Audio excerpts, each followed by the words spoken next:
A very good morning to all. Today let's start this class with a new chapter from the history part, chapter number 10, and the name of the chapter is Political Developments. So here in page number 85 you can see the big idea. So these are the topics that we will be covering in this chapter. The topics are the sources, Charitra Kavyas and Prasastis, the Gupta dynasty, emergence of new kingdoms, the kingdoms of South India, local governance, that is the role of assemblies in South India, and the life of people. And here at a glance you can see a flow chart. The heading is Golden Period of Indian History. Under that the subheadings are the Gupta dynasty, rule of Harshvardhana. The third subdivision is the Pallavas and Chalukyas. So we will be discussing about them in this chapter. Now here in History Maker you can see the picture of Kalidasa. He was a Sanskrit poet and a dramatist.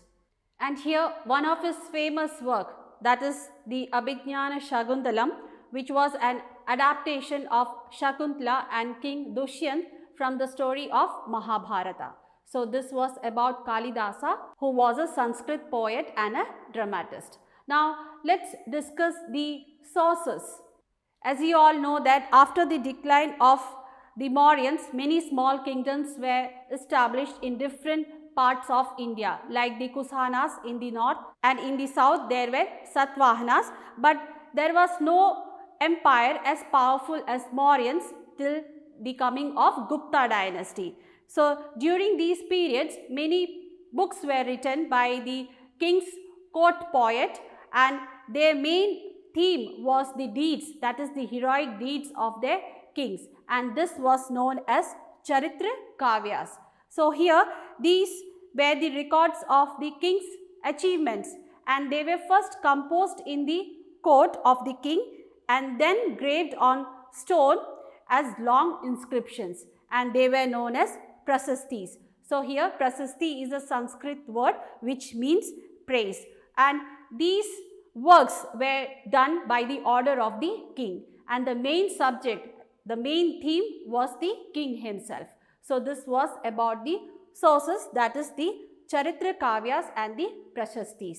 Now let's understand about this Gupta dynasty.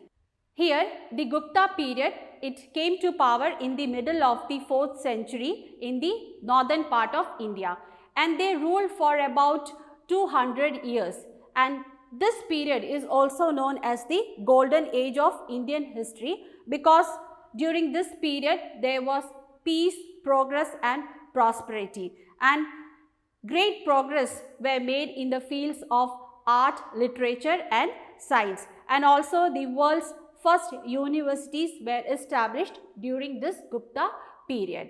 So this was about the Gupta period. Now let's discuss about some of the important kings during this period.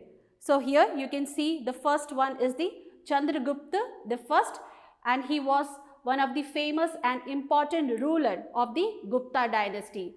He ruled from 320 to 335 CE, and he became the emperor in 320 CE. And here Chandragupta I, he ruled for 15 years and assumed the title of Maharaja the Raja, or the King of Kings. And it is said that he issued coins with the image of his wife, whose name was Kumara Devi, and she was a Lichavi, princess of Magadha. So this was about Chandragupta I, who was the famous and important ruler of the Gupta dynasty. Next one is Samudragupta. He was the son of Chandragupta I, and he ruled from 335 to 380 CE. He became emperor in 335 CE, and he is also known as the Indian Napoleon by a British historian whose name is Vincent Smith, because of his military heroic deeds. And he is also known as Lichavi Dahutra, that means the grandson of Lichavis. And also in Harisena's inscription, it is mentioned that he conquered the whole world, and he had a sharp intellect. That means an intelligent person who can learn and understand things very easily. He was also a musician and a poet, and the coins issued by him shows him playing the veena. So this was about Samudragupta. Next one is the Chandragupta II. So Chandragupta II was the son of Samudragupta, and he ruled the Gupta dynasty from 380 to 412 CE. He is also known as Vikramaditya, and he continued Samudragupta's policy, that is the expansion of the Gupta dynasty. And here Chandragupta II, he also controlled the Deccan regions through the marriage of his daughter, whose name was Prabhavati Devi, with the Vakataka prince Rudrasena II. And here Chandragupta II had Navratnas, that is 9 jewels in his court, and 2 of them were Kalidasa and Aryabhatta.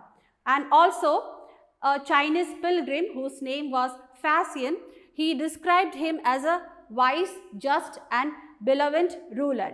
Here just means a person who behaves according to what is morally right and fair. And benevolent ruler means a ruler who works for charity rather than for making profit. So according to a Chinese pilgrim, that is Fascian, he described Chandragupta II as a wise, just and benevolent ruler. And Chandragupta II was succeeded by Kumaragupta, and during the rule of Kumaragupta, the nomadic tribe from Central Asia, who were known as the Hunas, they invaded India, and the Hunas were defeated by Skandagupta, the successor of Kumaragupta. And the later Gupta kings, they were not very competent, that means they were not strong enough to rule the Gupta dynasty. So here the provinces of the Gupta empire became independent, and the political structure that was built by the Samudragupta, it collapsed. So here we discussed about the Gupta dynasty. That's all for today. We'll meet in the next class. Thank you.